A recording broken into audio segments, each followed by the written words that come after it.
ఇకపై తెలంగాణలో ఏ private school అయినా ఖచ్చితంగా వాళ్ళు తీసుకునేటువంటి ఫీజు వివరాలను అందరికీ కనిపించేలా ఒక బోర్డు పైన ప్రదర్శించాల్సిందే, చూపించాల్సిందే, డిస్ప్లే చేయాల్సిందే. ఇది కొత్తగా గవర్నమెంట్ తీసుకొచ్చిన రూల్. జియో నెంబర్ 1తో ఎడ్యుకేషనల్ డిపార్ట్మెంట్ ఈ నిబంధనలు అమల్లోకి తీసుకొచ్చింది. ఇంటర్నేషనల్ స్కూల్ అయినా, నార్మల్ స్కూల్ అయినా, అప్పర్ ప్రైమరీ అయినా, హై స్కూల్ అయినా, స్కూల్ ఎలాంటిదనేది సంబంధం లేదు. దాంట్లో తీసుకొచ్చినటువంటి ఫీజు వివరాలని ఖచ్చితంగా అందరికీ కనిపించేలా డిస్ప్లే చేయాల్సిందే. ఇంతవరకు బయటకు చూపిస్తుంది ఒకటి, గవర్నమెంట్‌కి చూపిస్తున్నటువంటి లెక్కలు ఒకటి. కానీ ప్రైవేట్ స్కూల్స్ ఇష్టానుసారంగా దోచుకుంటున్నటువంటి తీరును అందరూ వ్యతిరేకిస్తున్నారు. అంతకుముందు దానిపైన ఒక కమిటీ కూడా ప్రభుత్వం వేసింది. ఆ కమిటీ ఇచ్చినటువంటి రిపోర్ట్ ఆధారంగా ఎడ్యుకేషన్ డిపార్ట్మెంట్ ఈ వివరాలన్నింటినీ కూడా అందరికీ కనిపించేలా డిస్ప్లే చేయాలని ఒక ఆదేశాలు జారీ చేసింది. ఆగస్టు 7న ఈ జీవో పాస్ అయింది. కానీ ఇప్పటివరకు తెలంగాణలో ఏ స్కూల్ కూడా ఈ నిబంధన పాటించట్లేదు.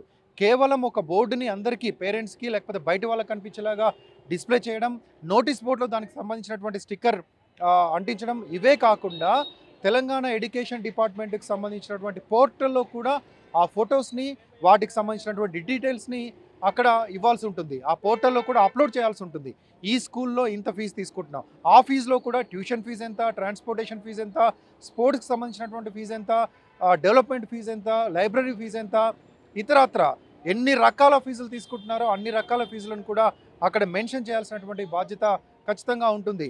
కొన్ని రోజులుగా హైదరాబాద్‌లో 10-20% ఫీజులు పెంచుతూ వెళ్తున్నారు. ప్రభుత్వం కేవలం 10% పెంచాలని నిబంధన ఉన్నప్పటికీ కొన్ని స్కూల్స్ అయితే 30-40% కూడా అనేక రకాల దోపిడీ పేరుతో, రకరకాల ఫీజుల పేరుతో, ట్యూషన్ ఫీజు మాత్రం ఆ బ్రాకెట్‌లో అంతే ఉంటుంది. కింద ఉండే ఫీజులు మాత్రం చాలా పెరుగుతూ ఉంటాయి. స్కూల్ డెవలప్మెంట్ ఫీజని, ఇన్ఫ్రాస్ట్రక్చర్ ఫీజని, లేకపోతే ట్రాన్స్‌పోర్టేషన్ ఫీజని, మధ్యాహ్నం అక్కడ పెట్టేటువంటి లంచ్‌కు క్యాంటీన్ ఫీ అని, ఇలా చాలా రకాలుగా పెంచుతూ వెళ్ళి ప్రభుత్వ నిబంధనలకు దొరకకుండా, కోర్టుకు సంబంధించినటువంటి జడ్జిమెంట్‌కు దొరకకుండా చాలా రకాల రుసుములు పాటిస్తున్నాయి. వీటన్నిటికీ చెక్ పెట్టేందుకే ఈ జియో నెంబర్ 1 ఎడ్యుకేషన్ డిపార్ట్మెంట్ తీసుకొచ్చింది. ఇందులో భాగంగా ఖచ్చితంగా ఏ రూపంలో ఫీజు తీసుకుంటున్నారు, ఎంత తీసుకుంటున్నారు, అది ఏ ఇన్‌స్టాల్‌మెంట్‌లో పే చేసేటువంటి వెసులుబాటు కల్పిస్తున్నారు. 3 ఇన్‌స్టాల్‌మెంట్‌లో 3 టర్ముల్లో తీసుకుంటున్నారా? లేకపోతే ఎట్ ఎ టైమ్ తీసుకుంటున్నారా? ఏ ఫీజును ఎన్ని టర్ముల్లో పే చేయొచ్చు? ట్యూషన్ ఫీజు, దాంతో ఇంక్లూడ్ అయ్యేటటువంటి మిగతా ఫీజు అంతా కలిపితే ఎంత? ఏ క్లాస్‌కి ఎంత?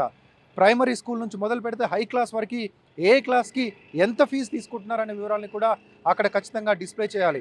ఇంతకుముందు మనం ఒక పిల్లాడినో లేకపోతే ఒక అమ్మాయినో జాయిన్ చేయడానికి వెళ్తే, స్కూల్‌లో జాయిన్ చేయడానికి వెళ్తే ఆ డేట్ ఆఫ్ బర్త్‌కి సంబంధించినటువంటి డీటెయిల్స్, ఇంతకుముందు టీసీ తీసుకొస్తేనే ఆ స్కూల్‌కి సంబంధించినటువంటి ఫ్రీ స్ట్రక్చర్ అంతా కూడా అక్కడ చూపించేవాళ్ళు, లేకపోతే ఎక్స్‌ప్లెయిన్ చేసేవాళ్ళు. కనీసం వాళ్ళ సొంత వెబ్‌సైట్‌లో కూడా ఏ స్కూల్ అయితే ఇంటర్నేషనల్ స్కూలో లేకపోతే మిగతా స్కూల్స్ అని ఉంటే ఆ స్కూల్స్‌కి ప్రత్యేకంగా వెబ్‌సైట్ ఉంటుంది. ఆ వెబ్‌సైట్‌లో కూడా కనీసం ఆ స్కూల్‌కి సంబంధించినటువంటి ఫీ స్ట్రక్చర్ ఉండదు. కానీ ఇప్పుడు ప్రభుత్వం తీసుకొచ్చినటువంటి ఈ జీవో ప్రకారం అందరూ అన్ని స్కూళ్ళకి సంబంధించినటువంటి ఫీజు వివరాల్ని తెలుసుకునేటువంటి అవకాశం ఉంటుంది. ఎన్ని ఇన్‌స్టాల్‌మెంట్‌లో ఫీజు కట్టేటువంటి ఛాన్స్ ఇస్తున్నారు? 3 టర్మ్సా? ఎవ్రీ మంత్ చెల్లించొచ్చా? ఒకేసారి చెల్లిస్తే ఏమైనా రిబేట్ ఇస్తున్నారా?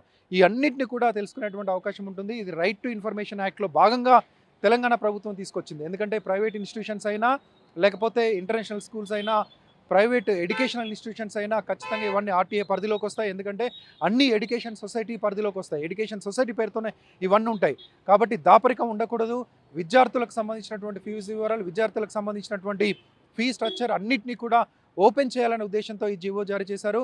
ఇప్పటికీ ఈ జీవో వచ్చి కనీసం వారం రోజులు గడుస్తున్నా ఏ ఒక్కరు కూడా ఆ ఫీ స్ట్రక్చర్‌ని వెబ్‌సైట్‌లో మెన్షన్ చేయలేదు. కనీసం ఇక్కడ బోర్డులు కూడా ఏర్పాటు చేయలేదు. ఇలాగే ఉంటే దీనిపైన ఆందోళన చేస్తామంటూ హైదరాబాద్ పేరెంట్స్ అసోసియేషన్ కూడా ఇప్పటికే వార్నింగ్ ఇచ్చింది. పేరెంట్స్ కూడా ఖచ్చితంగా ఆ స్కూల్‌ను నిలదీయాలి. ఆ స్కూల్‌కి సంబంధించినటువంటి యాజమాన్యాన్ని ఇక్కడ డిస్‌ప్లే ఏది? మేమెంత ఫీజు కడుతున్నామో ఎందుకు అందరికి తెలిసేలా డిస్‌ప్లే చేయడం లేదు? ఎందుకు మీరు ఎడ్యుకేషన్‌కి సంబంధించినటువంటి వెబ్‌సైట్‌లో పెట్టడం లేదు? మీ వెబ్‌సైట్‌లో పెట్టడం లేదు? వీటన్నిటిని ప్రతి పేరెంటు ఆ స్కూల్ మేనేజ్మెంట్‌ను నిలదీయాలని కూడా పేరెంట్స్ అసోసియేషన్ చెప్తుంది. ఇది అమలైతే కనుక చాలా ట్రాన్స్‌పరెన్సీ వస్తుంది. చాలా రకాల దోపిడీలు అరికట్టేటువంటి అవకాశం ఉంటుందని ప్రభుత్వం భావిస్తుంది. ఇదే జరిగితే గనక నెక్స్ట్ ఇయర్ నుంచి ఖచ్చితంగా ఇది 2026-27 సంబంధించినటువంటి జీవో. ఈ ఇయర్ నుంచే దీన్ని అమల్లోకి తీసుకొచ్చింది. నెక్స్ట్ అకాడమిక్ ఇయర్ నుంచి ఇది అమలైతే గనక కొంత మధ్య తరగతికి, అప్పర్ మిడిల్ క్లాస్‌కి ఫీజుల భారం తగ్గేటువంటి అవకాశం అయితే కనిపిస్తుంది. Vote studio.